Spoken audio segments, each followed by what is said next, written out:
Welcome to the City of Hartford's program that features historical homes in the City of Hartford.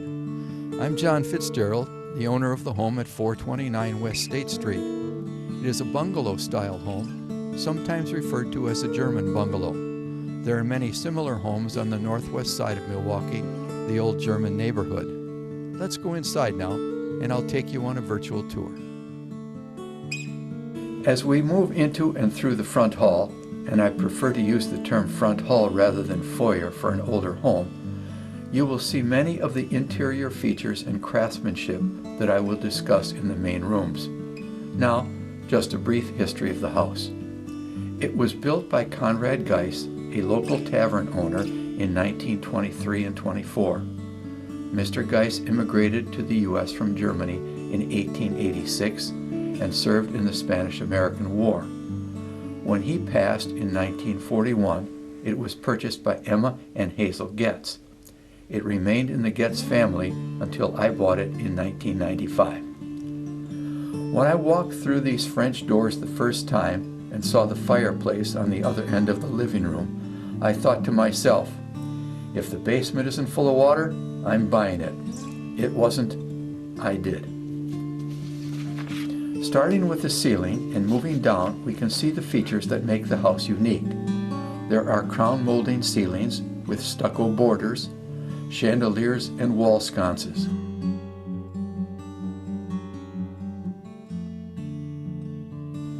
There is extensive use of oak in the woodwork. The leaded stained glass windows have a tulip motif in them, even those in the fireplace bookshelves and exterior walls. This use of stained glass and the style of the fireplace are aspects of Frank Lloyd Wright's prairie-style architecture. There are other prairie-style features we will see in and outside the house, but let me clearly emphasize, these are copied features. This house was not designed by Wright. Moving into the dining room, now my office, we can better see the tulip design in all the windows, including those connecting to the front hall. Wright's prairie-style emphasized windows, and this house has 24 on the first floor. I hang screens on 17 of them, and in summer no AC is needed. The house is cooled by summer breezes. The same features we saw in the living room are found in the dining room. Crown molding, stucco, the chandelier, sconces, and even more wood with the wainscoting on the walls. The last Frank Lloyd Wright feature inside is the sideboard. It is a copy of George Mann Niedeken's work. He was a colleague of Wright's and they collaborated on many projects. The Museum of Wisconsin Art in West Bend has an original, although it is not currently on display.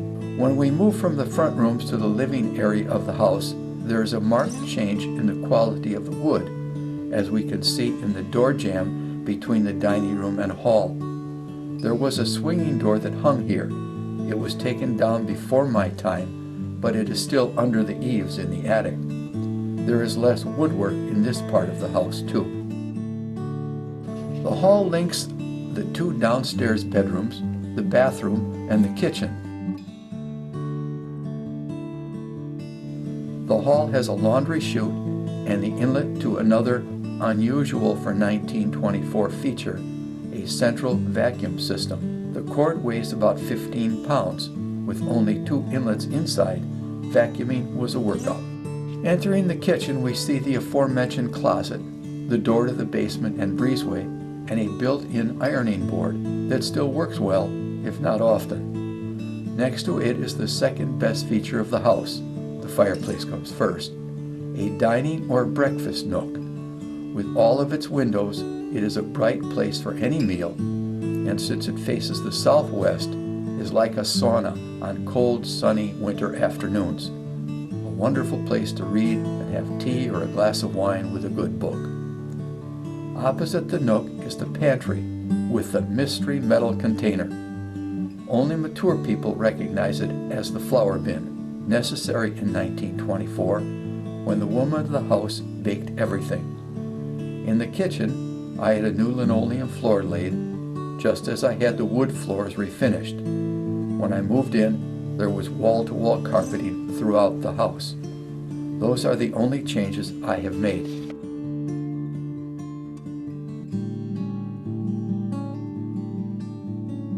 Now, down to the basement, one with a tall ceiling and large windows that make it bright. There are several small rooms, including the laundry,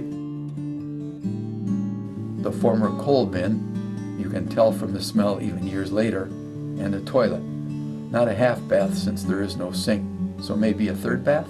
Under the front hall and living room is a large finished room I never used. Its fireplace also has never been used by me or any previous occupant.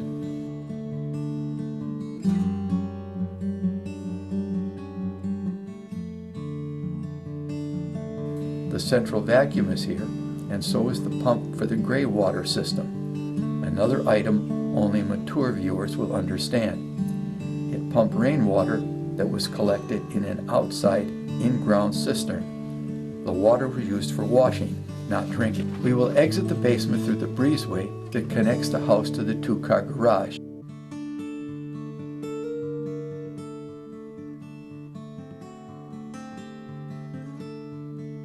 It is spacious enough for my 2 cars with room left over for yard tools and garbage bins. There is an inlet for the vacuum here too. Walking up the west side of the house, we can see 2 other right features. There is decorative brickwork and wide eaves. Interior ceiling rafters also extend outside. They look attractive, but less so when painting the house. Muttering from the painter can be heard. Under the log is the cistern, and close by is the coal chute. And now we come to the front of the house where this all began.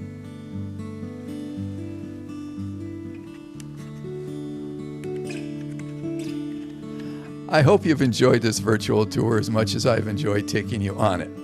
I also hope that you can tell that I like my home very much. I treat it in a fashion that I think the craftsmen who built it nearly 100 years ago would appreciate. I want to thank Sally Jensen for her advice and for producing this program. I want to thank the City of Hartford Cable Channel Network for featuring my home. But most of all, I want to thank you, the viewers, for watching.